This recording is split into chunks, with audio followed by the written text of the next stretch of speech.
This is Transistor.fm.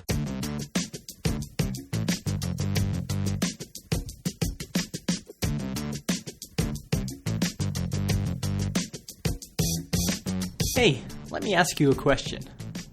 When you were a kid, after a game of Mario Brothers, did you ever take out a pencil and a piece of paper and try to draw your own video game levels? The idea of creating video games from a kid's imagination is something that today's guest is working on. Stay tuned. First, I want to tell you about some great sponsors. Sprintly has been with us since the beginning. Their web app is the best way to manage the software development process. It's agile project management that works. You and your team can try Sprintly for free by going to www.sprint.ly. And if you're looking for dedicated WordPress hosting that can handle huge amounts of traffic, is lightning fast, and has great support, I highly recommend WP Engine. Go to productpeople.tv/WP Engine to get up to 2 months free.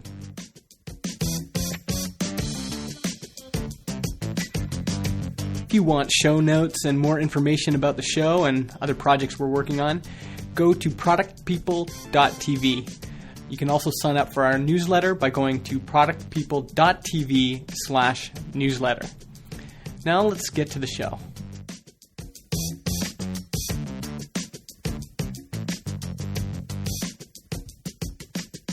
Hi, I'm Justin, and this is Product People, the podcast focused on great products and the people who make them.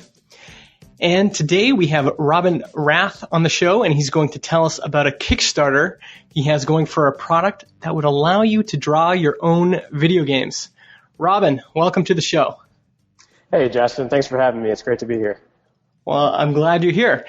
Now, can you give our listeners a little background on this project you're working on? What is it, and what's the story behind it? Yeah, definitely. So Pixel Press, it's a game for mobile devices, available on iOS and Android in the near future. It's on Kickstarter now, something that we came up with about 3 months ago. And between my time as a product manager, full-time for a company in St. Louis, Missouri called Coolfire, we've been working on this project in our free time, basically working on developing the idea, trying to understand what people would like about it, what they wouldn't like about it, building that marketing campaign, and been gearing it up for launch on Kickstarter to continue to drive the marketing message. So that went up a couple weeks ago, and we've been working the marketing angle since. Yeah, and anyone that wants to check this out, it's pixelpressgame.com, and if you watch the video, you'll see kind of the idea behind it. Can you explain, Robin, just what is the idea? What makes this product unique? Sure. So the idea comes from something that I did and was inspired by when I was a kid, which is, growing up in the 80s, I used to play a lot of the games like Mario Brothers on Nintendo and Donkey Kong and Zelda. And something that my friends and I would do when we weren't playing games, we would draw our own video games. So we would use the inspiration of the games we were playing, take a piece of paper and draw out levels and platforms and imagine ourselves playing through that game. Recently, I was talking with some friends in the technology community about some of the things they were doing with optical character recognition, and that's the process of dictating something that's on a piece of paper or offline and allowing a computer to interpret what that means and then turning it into digital format. So just reminiscing about drawing video games as a kid and tying that to optical character recognition, we came up with this idea for Pixel Press. So the idea is we've built a kind of pre-formatted grid sheet of paper. You can draw lines on it in a shorthand system that represent the aspects of a video game, and then you can take a picture of that with your mobile device, your tablet, or your iPhone, and it'll actually turn that drawing into a game that you can play. From there, you can do things like customize the look and feel, customize the character, and ultimately this creation that you've built, you can share it with your friends, and you can share it on the community for everyone to play. So that's the ultimate vision of Pixel Press, and we've started a prototype already, and the idea now is to gauge the level of interest out there through a platform like Kickstarter and continue to build it. Yeah. Now, and this seems like the perfect type of campaign for Kickstarter, because I actually ran across this before I'd even met you. And it's one of those things, like, you watch it and it kind of pulls on the emotional heartstrings, because I think a lot of people, especially my age, we're in our 30s. We grew up playing these platform games, and we grew up wanting to create our own video games. And I immediately had this emotional connection with your story. While you were kind of thinking about doing this, did you talk to other people first before kind of launching the campaign? How did you gauge kind of initial interest? Yeah, definitely. I mean, I'm a big fan of Eric Ries and the Lean Startup. Those are principles that as a product manager for other products, not just this product, that I try to follow as closely as possible. So when we did start kind of developing this idea in January, it was always a, go slow type approach. So the first thing that I did was, I just, fired up Photoshop and created this grid sheet and started drawing shapes and coming up with, how could we make this work? How could we come up with a system that's very simple and memorable to draw these levels? And then I started sharing it with friends and family, and that's what really got me excited right away, because, I was showing this to my friends and they're like, of course this is amazing. I mean, how could you even ask me if this is amazing? This is exactly what we used to do, and now you're talking about I can actually play those levels. You need to make this happen. So that was inspiring on the onset, and it was a very low cost, prototype at that point. No code had to be written at that point. We could move forward. The following month, we expanded that reach out to individuals within the press. So I created that short 1.5 minute video. Did that all myself, with friends' help, and we put that video behind a password and shared it with Andrew Webster over at The Verge was the first person we shared it with, and right away I was 100% hit rate. One email, one bite, we've got the press already lined up. So right at that point, we kind of slowed down a little bit too, because we were worried about too much information getting out, and we were still trying to sort through whether we were going to go with Kickstarter. But something you identified, just a minute ago was, you grew up in the 80s. A lot of the people that are covering this also get it instantly. So I think we combined, a simple idea with something that people really enjoy and like, and that's attributed to a lot of our success so far. Yeah. In my mind, it kind of makes sense. Like, there's a lot of these things from the 80s especially that have come back. And now that a lot of people that grew up in that time period are parents, like the first thing I thought about when I saw your project was my kids, and thought this would be so cool for my kids. And obviously, the people in the press felt the same way. But how did you know? Because sometimes the press can pick up on something that's not really a viable product or a viable business. What were the indications that you were getting back that people would actually, might be interested in paying money for something like this? Yeah, there's a lot of aspects to that for sure. I think a big part of our initial thought was that if it can be successful on Kickstarter, just in terms of people being interested, that's going to help validate it for us a lot. The thing that we weren't really in tune with, because we're just not part of the educational market, was how much are kids going to like this. I have an 8-month-old daughter, and clearly she's not part of the test market at this point, so I didn't really have that background. But as we've got this out there, we've got so much outpour from teachers, really from all over the world, saying, hey, we're using platforms right now, but we can't get everybody to get engaged because it's still too code focused. We want something that's less code focused and more creative focused.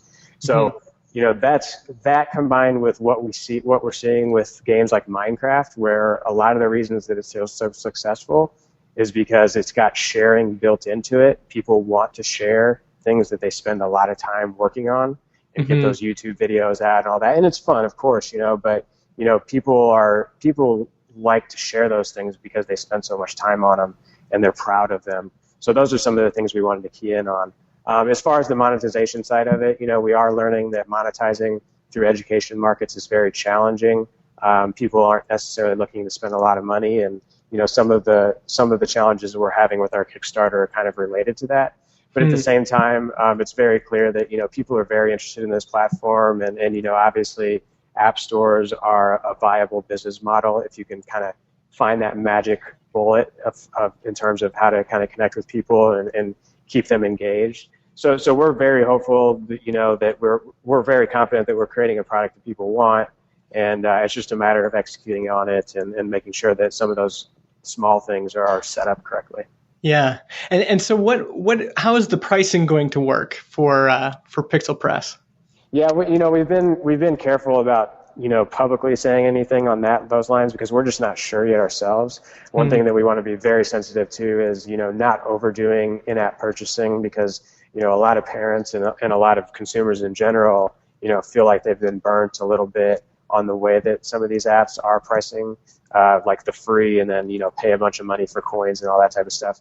But the way we want to price it is possibly two different versions. One version allows you to just play levels. So, if you don't have an interest in actually building levels because it is a time-consuming process, there's still an opportunity to just play. And we want to make that affordable. We don't want to pull $1 out of people every single time they download a new level. We want people to be able to enjoy that experience so that they can enjoy the levels that their friends created. On the building side, so the level creator and that process, what we're building is a pretty complex beast because, with this optical character recognition tool, we can't assume that everyone can draw a straight line, and we have to deal with those challenges and the QA and the customization that goes into that. So we are building a platform, and the way we're kind of thinking about it is if you went to Walmart and you bought one of those little kits that allow you to build, some little game thing or some little electronic thing, and you pay, anywhere from like $10 to $15 for it. That's kind of how we're thinking about this product. So maybe in that $7 to $10 price range, where people are saying, okay, I'm willing to spend a little bit more money because I'm actually getting long-term value out of it. Yeah, yeah. And what kind of, you mentioned technology. That was my biggest question when I saw this was, how are you guys going to pull off the tech behind this? Because the product itself is simple, like the idea of getting kids to draw levels on paper. That part makes sense to me, but it was the OCR stuff that scared me a little bit. Yeah. Well, as a product manager, we all know that creating things that are simple is the hardest thing to do. And there is a lot of work that's going to go into making this as simple as possible and reducing frustration. If people are frustrated by this, if they're not actually able to, recreate that drawing as a kid experience, then it's going to be a challenging battle. On the technology side, we've already started on a prototype. We've actually crossed a lot of hurdles on the optical character recognition side. One of the bigger challenges, as I alluded to earlier, was not being able to depend on everyone having the same drawing skills. But then also it's going to be used with pencil because people need to be able to erase and change things, and that's a lighter mark than even a pen would be. But with that said, we're working with two individuals that have world-class experience with optical character recognition, and they appreciate the product, and they're putting their full effort into this. And we're really focused right now on getting that piece right because we want to make sure we're not making any promises that we can't deliver on. And over the last month and a half, we're feeling really confident in what we've built so far. Yeah. Tell me how are you balancing all of this? Because in my head, I'm thinking, on one hand, you've got this Kickstarter campaign where you're kind of marketing and trying to get people to contribute and buy into the project. And on the other hand, you're trying to do product development, like you're working on the OCR and the actual tech behind it. Yep. And then on the other hand, you have a full-time job and a family and everything else. Talk to me about how are you balancing all this stuff? Yeah, it's been a challenge. The hardest part that I've learned with Kickstarter, and everyone will tell you that Kickstarter is time-consuming, has been the number of communication channels to work with. It ultimately comes down to about 3 different email accounts, 3 different social media accounts. Kickstarter has a commenting system and a messaging system. You're managing incoming press. Even with help from people like Luis and Brian, my developer, their communication channels in and of themselves that you've got to manage and keep going. But ultimately, I think what I've been afforded is not only press and fans out there that really love the idea, but coworkers that really love the idea, and them frankly busting their ass to make sure everything stays in motion too. So Kickstarter is a big piece of it, and it's kind of a distraction for the product management piece, but obviously it's very important for us. On the product development side, we're constantly getting feedback from our Kickstarter backers, and we're integrating that in real time into what we're doing. We're integrating their marketing feedback real time into what we're doing. For example, we recently added a new higher level teacher package that includes 25 downloads of the game and free downloads for life, and that was driven really by a lot of feedback we were getting from teachers that were saying, hey, we don't have a lot of money to spend, but if you can make the package look this way, it's something that we might be able to do. So it's a ton to manage, but it's something that you can never do it. You can never do enough of any one aspect. You've just got to try to keep each moving forward. Yeah, and right now it looks like you're about $34,000 in to a goal of $100,000, and so you're about 17 days in and about 20 days to go. Is that right?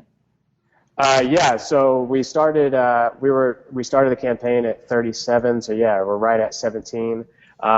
We're feeling really good about where we are. I mean, we've got a long way to go, and it's been successful so far. The number of backers we've had is amazing. We're almost at 1,500 backers, so that really excites us. We've also got a number of things coming down the pipeline that we hope to get out to people to kind of continue to get the word out there. We're working on a prototype that we'll distribute on a limited basis to our users.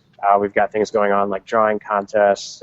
We're continuing to have great press coming in. So all those things together are continuing to drive our efforts. And I think the biggest thing for us right now is to hopefully connect with some people that are more on the donation side, that are willing to back us with a little bit more money to help us get there. And we're working on some of those things too. We've got a lot of people that are really excited about it and just don't know exactly how to get involved.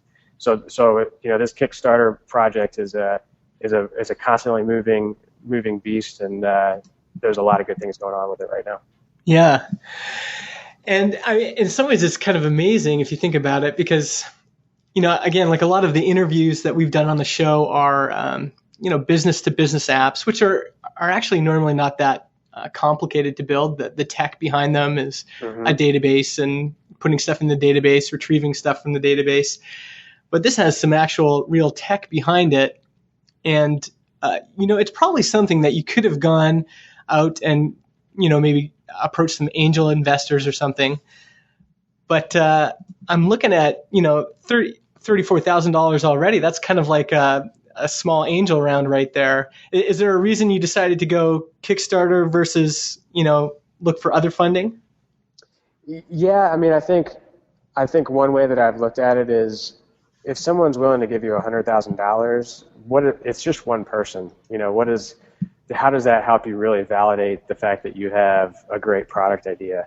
But if you can get 1,000 people, to help you get up to that $100,000, then the valuation of the company is different. The marketability of the company is different. The confidence that the team's going to have in it is different. So that was the true value that I felt like we would get at Kickstarter, and I feel like we've already got that validation.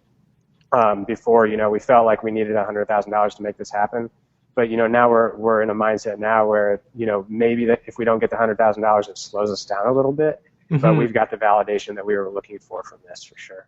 Yeah. I'm going to ask you a little bit about in a second about that prototype and demo you made, because it's pretty impressive.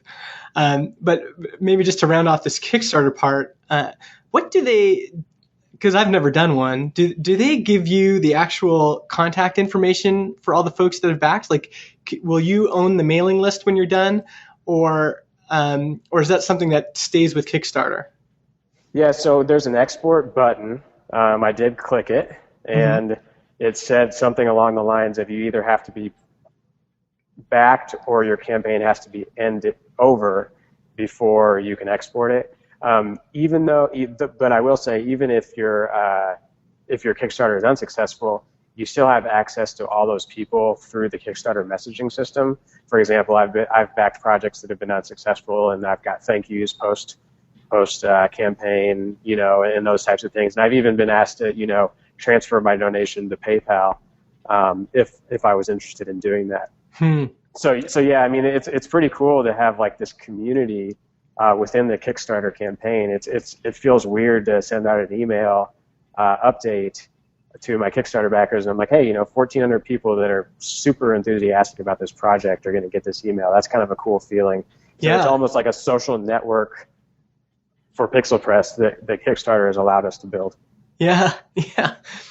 Now, so the other thing you've done really well is you've created this demo video and related materials like screenshots that give you a really good picture of what this is. And I think unless people could see it, they wouldn't be able to understand it. Right. How did you do this? How much is this like? Did you code up a bunch of stuff and actually record, using a real prototype, or what is that we're seeing in the video there? Yeah, definitely. I mean, a couple things there. One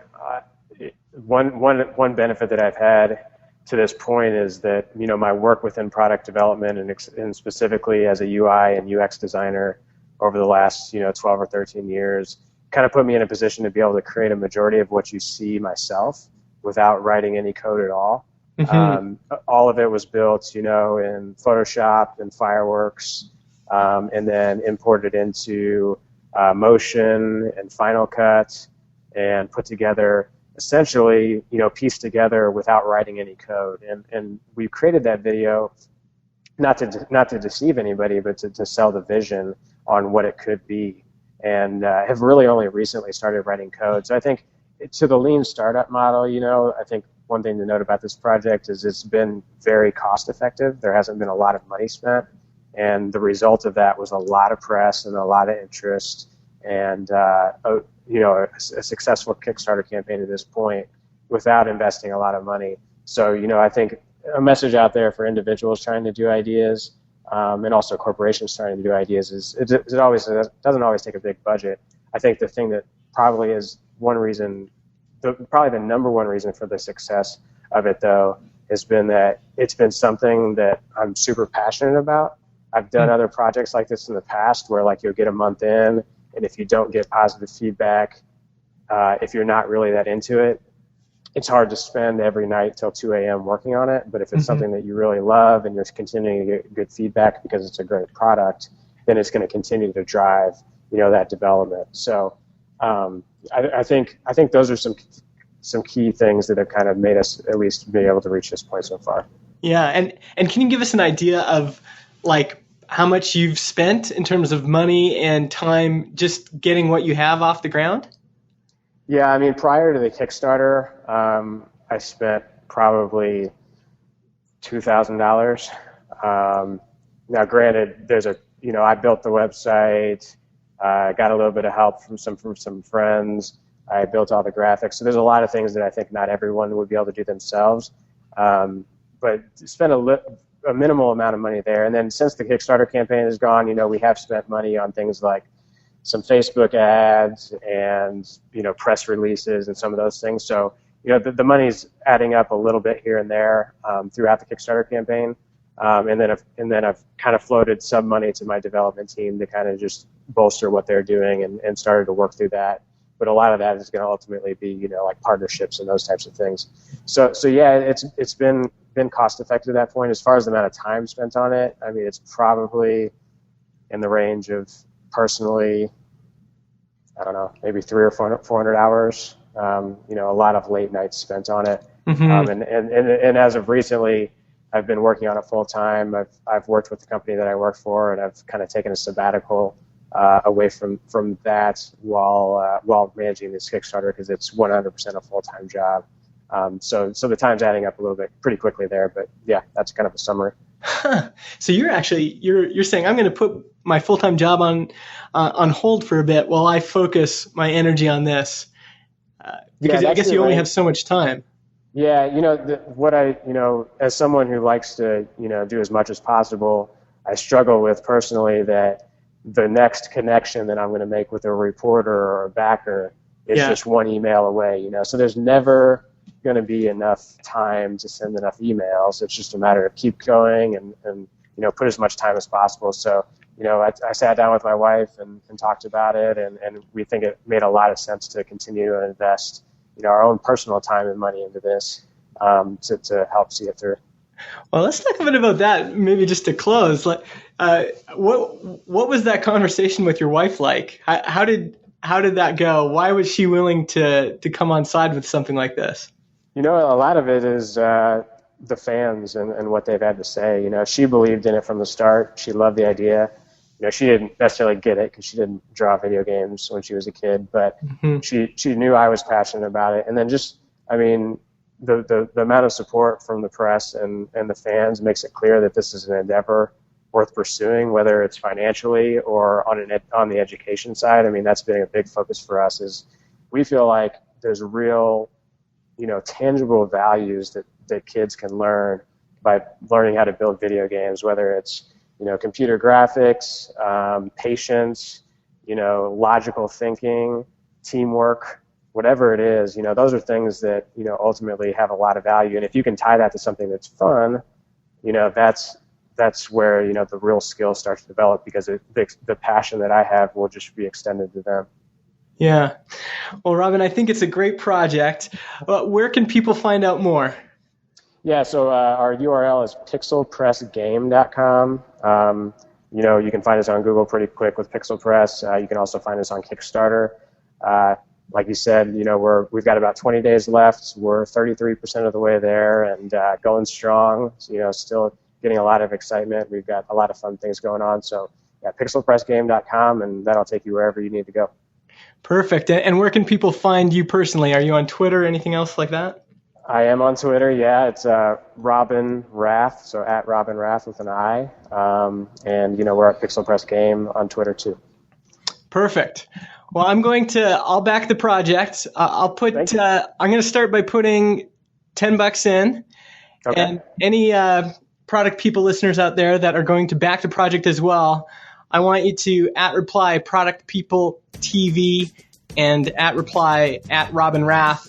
If you match my pledge, and we'll see if we can get this thing all the way to 100K. Awesome. Thanks, Justin. Thanks, guys, for listening, and hope to connect with you guys sometime soon. Perfect. Thanks, Robin. All right. Take care.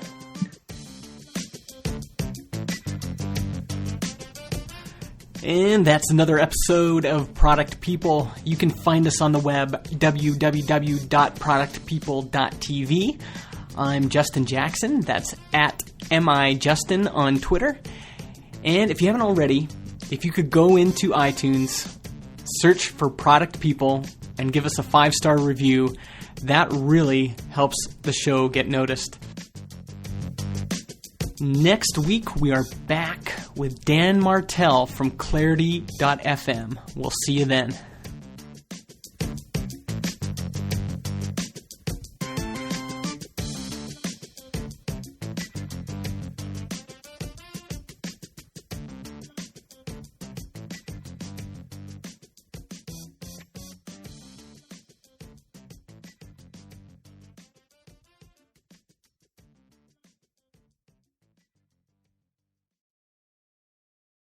Podcast hosting is provided by Transistor.fm.